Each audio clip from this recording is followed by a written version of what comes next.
बिहार में क्या नीतीश की राजनीतिक किले को ढहाने की तैयारी चल रही है? आरजेडी सीक्रेट प्लान बनाकर नीतीश कुमार को निशाने पर ले रही है। ये सवाल इसलिए भी उठ रहे हैं क्योंकि बिहार में महागठबंधन की सरकार बनते ही सत्ता से विपक्ष में आए बीजेपी लगातार नीतीश कुमार पर बयानों के गोले दाग रही है। हालांकि बीजेपी की ओर से नीतीश कुमार के सहयोगी पार्टियों पर भी निशाना साधा जा रहा है, लेकिन टारगेट पर नीतीश कुमार ही हैं। नीतीश के राजनीतिक किले को ढहाने के लिए आरजेडी क्या लल्लन सिंह के साथ मिल चुकी है? ये सवाल काफी अहम है। बिहार की राजनीति में बयानों पर वार पलटवार के बाद अब नीतीश कुमार को राजनीतिक तौर पर उखाड़ फेंकने की सुपारी लेने वाली पॉलिटिक्स भी चल रही है। बीजेपी का दावा है कि लल्लन सिंह अब लालू प्रसाद की कंपनी आरजेडी के सीक्रेट एजेंट बनकर मिशन में जुटे हुए हैं। बिहार बीजेपी के प्रदेश उपाध्यक्ष और प्रवक्ता राजीव रंजन ने कहा कि पिछड़ा अति पिछड़ा समाज का आरक्षण समाप्त करवाने वाले लल्लन सिंह का बड़ा हाथ है। बीजेपी के प्रदेश प्रवक्ता ने कहा कि लल्लन सिंह अब पिछड़ा अति पिछड़ा समाज के आइकॉन बन चुके प्रधानमंत्री नरेंद्र मोदी को गालियां दे रहे हैं।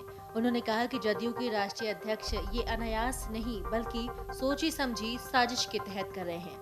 बीजेपी प्रवक्ता ने कहा कि दरअसल लल्लन सिंह आरजेडी से नीतीश के राजनीतिक विध्वंस की सुपारी ले चुके हैं, इसलिए लल्लन सिंह जानबूझकर वो सारे काम कर रहे हैं जिससे नीतीश कुमार की छवि और उनका वोट बैंक ध्वस्त हो जाए। बीजेपी प्रदेश प्रवक्ता राजीव रंजन ने ये भी कहा कि लल्लन सिंह जानते हैं कि पिछड़ा और अति पिछड़ा समाज में प्रधानमंत्री नरेंद्र मोदी अति जबरदस्त दीवानगी है, इसलिए जेडीयू के एनडीए में रहते हुए ये समाज नीतीश कुमार को भी दिल खोलकर वोट देता था, जिसे नीतीश अपनी खुद की ताकत मान बैठे थे।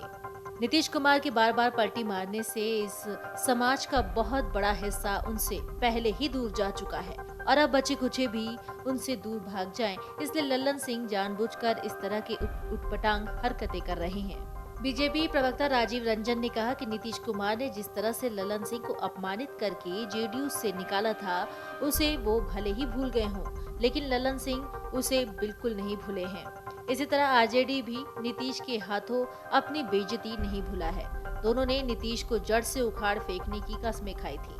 यही वजह है कि लल्लन सिंह अब लालू प्रसाद की कंपनी आरजेडी के सीक्रेट एजेंट बनकर उस मिशन को पूरा करने के लिए दिन रात जुटे हुए हैं। इधर नीतीश कुमार भी लल्लन सिंह के बुने जाल में पूरी तरीके से उलझ चुके हैं और खुद ही आश्रम जाने के मार्ग पर बढ़ रहे हैं। तो सवाल उठता है कि क्या प्रशांत किशोर ने महागठबंधन को कमजोर करने की सुपारी ले ली है? राष्ट्रीय जनता दल के राष्ट्रीय उपाध्यक्ष शिवानंद तिवारी का कहना था कि प्रशांत किशोर को बताना चाहिए कि उनकी राजनीति क्या है और वे किस मकसद से बिहार में पदयात्रा कर रहे हैं।